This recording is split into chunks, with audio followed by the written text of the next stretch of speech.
যাচ্ছে বাংলাদেশ, এগিয়ে যাচ্ছে বাংলাদেশের কৃষি, তারই ধারাবাহিকতায় আজকে আমি কথা বলবো মায়ের দোয়া হাঁসের খামারের হ্যাচারির মালিক জনাব মোহাম্মদ খালিল ইসলাম ভাইয়ের সাথে। উনি প্রবাসে যে সকল ভাইয়েরা আছেন তারা প্রবাস থেকে বাংলাদেশে আসার পরে তারা হাঁস পালনের দিক থেকে কী ভূমিকা নিচ্ছেন, বাংলাদেশে অথবা বাংলাদেশে যারা বসবাস করছেন তাদের ব্যাপারে কিছু সতর্কতা এবং সাবধানতা অবলম্বন করতে বলেছেন। কি করা যাবে এবং কি করা যাবে না। অনেক হ্যাচারির মালিকরা, অনেক নতুন উদ্যোক্তারা যখন হাঁস ক্রয় করতে আসেন বড় হাঁস, তখন তাদেরকে বলা হচ্ছে ডিম পাড়া হাঁস বিক্রি করা হবে। তাদেরকে ডিম পাড়া হাঁস না দিয়ে তাদেরকে 3 মাসের বা 4 মাসের হাঁস দিয়ে দিচ্ছেন। সেখানে 3 মাস বা 4 মাস হাঁসটা তারা বাড়িতে নিয়ে গেল 6 মাসের হাঁস মনে করে নিয়ে যাওয়ার পরে তারা 2 মাস 3 মাস খাবার খাওয়াচ্ছে কিন্তু ডিম পারতেছে না। তারা তো অবাক হয়ে যায়, তারা তো মন ভেঙে যায়, যা আসলে ব্যবসা করবে প্রথম দিকেই তারা ধরা খেয়ে যায়। তো এই সকল তথ্য নিয়ে আজকের প্রতিবেদনটি সাজানো হয়েছে। তাহলে চলুন আমরা সেই অভিজ্ঞ খামারির সাথে কথা বলি এবং এই তথ্যগুলি আপনাদের সামনে উপস্থাপন করি। আর এই তথ্যগুলি উপস্থাপন করার জন্য সাথে থাকবো আমি মোহাম্মদ রানা হামিদ। এই তথ্যগুলি জানতে গেলে কিন্তু অবশ্যই আপনাকে সম্পূর্ণ ভিডিওটা দেখতে হবে।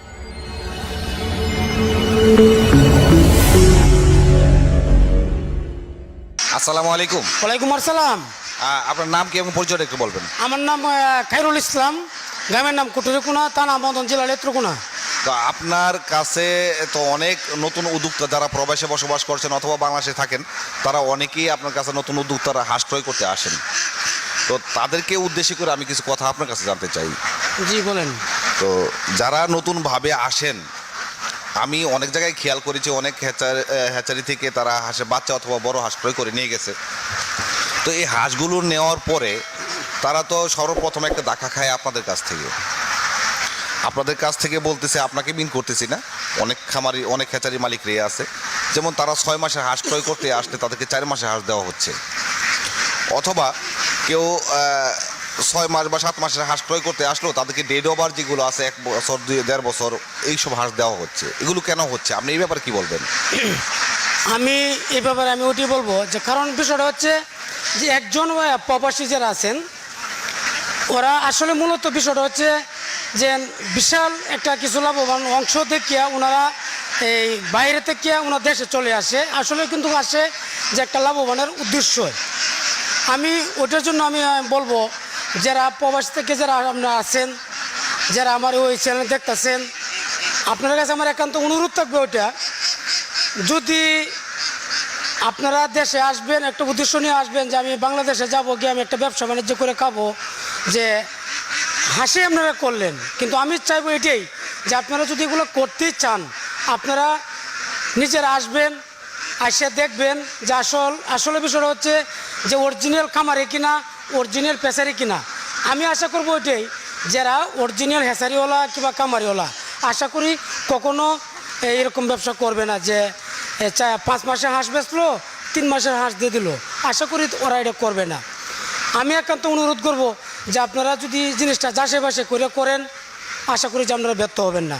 পাশাপাশি আরেকটা বিষয় হচ্ছে, দেখেন আমি চাই যে আমার বেলা আমি কথাটা বলতে চাই, আমার কাছে কিন্তু অনেক প্রবাসী বাইরে আমার কাছে ফোন করে যে ভাই আমি দেশে আসবো, আমি দেশে থাকলাম, মা বাবার কাছে থাকলাম, বাইরে নিয়ে চললাম, বোনের কাছে থাকলাম, যে আমি দেশে থেকে আমি একটা ব্যবসা বাণিজ্য আমি করতে চাইতেছি।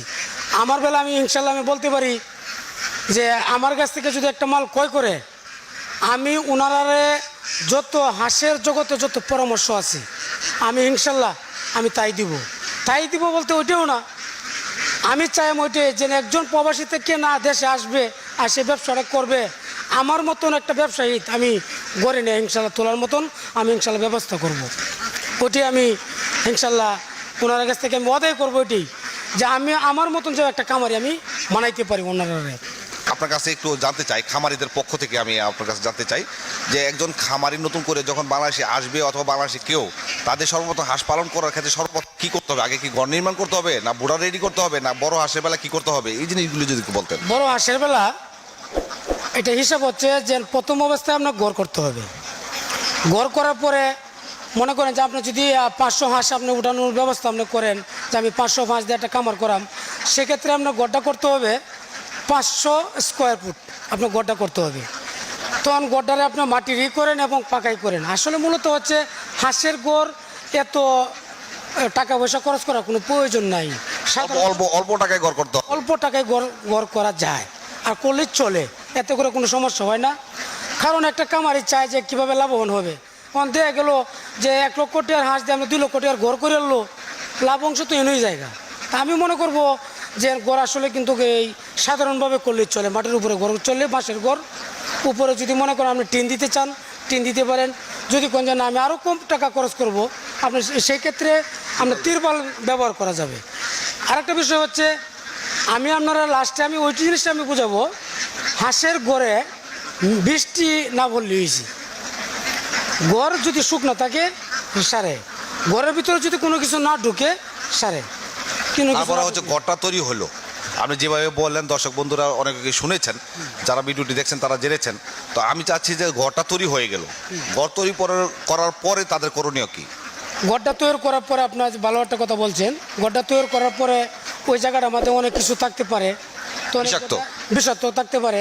তো এই ঘরটার আপনার জীবাণুমুক্ত করতে হবে।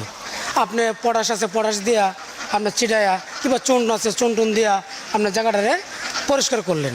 শুধু কি আপনার ঘরের ভিতর দিবেন, ঘরের চারপাশে দিয়ে দিতে হবে? আসলে মূলত কিন্তু বিষয়টা হচ্ছে ঘরের ভিতরেও দিতে হবে এবং বাইরের সাইড দিয়েও বেড়াগুলো আমাদের দিতে হবে। আচ্ছা, হাঁসটা যে জায়গায় ওঠানামা করবে ওই জায়গাটাও তো দিতে হয়। আচ্ছা, এই দেওয়াটা হইলো সুন্দর। মানে আপনার এই যে বিশুদ্ধকরণের জন্য কত ঘন্টা পরে ওই ঘরে হাঁস তোলা যাবে?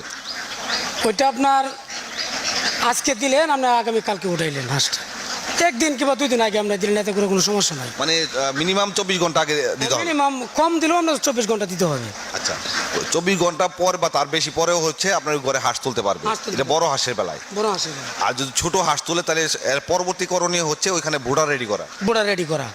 আপনার মতো অনেক হ্যাচারির মালিকরা আছেন, বাংলাদেশে বিভিন্ন জায়গায় ছড়ানো ছিটানো আছে। গ্রাহক যারা আছেন, যারা হাঁস ক্রয় করতে আসেন, তাদের স্বার্থটুকু দেখেন না, নিজেদের স্বার্থ দেখেন না। অবশ্যই হ্যাঁ, তারা দেখা গেছে যে আমি কিভাবে 10 টাকার জায়গায় 20 টাকা লাভ করতে পারবো সেই জিনিসটা তারা দেখেন। তাতে করে একজন গ্রাহক বা একজন নতুন উদ্যোক্তা তারা লসের ভাগিদার হলো কিনা সেটাও তারা বিবেচনা করেন না। তো এই ক্ষেত্রে আপনার ভূমিকা কি? না, আমার ভূমিকা অতটুকুই যে একজন যে কথাটা আপনি বলছেন যে 3 মাসের হাঁস আমরা 4 মাস কিংবা 5 মাস করে দিল, এগুলোর সাথে আমি একমত না। আমাদের মত হচ্ছে যে একজন কামারের সাথে আমি কথা বলবো যে আপনারা আমি 5 মাসের হাঁস দিব, ইনশাল্লাহ হাঁসটা হাঁস মাসের বয়স হইতে হবে।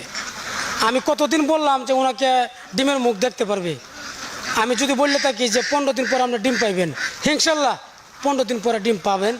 এতক্ষণ যাবৎ আমাদের অভিজ্ঞ খামারি এবং হ্যাচারির মালিক, মায়ের দোয়া হাঁসের খামার এন্ড হ্যাচারির মালিক জনাব মোহাম্মদ খালিলুল ইসলাম ভাইয়ের কাছ থেকে এতক্ষণ যাবৎ অনেক তথ্য পেলাম। এখানে উনি প্রবাসীদেরকে কিছুটা সতর্ক করেছেন, প্রবাসীদেরকে কিছু আশ্বস্ত করেছেন, প্রবাসীদেরকে কিছু ভরসা দিয়েছেন।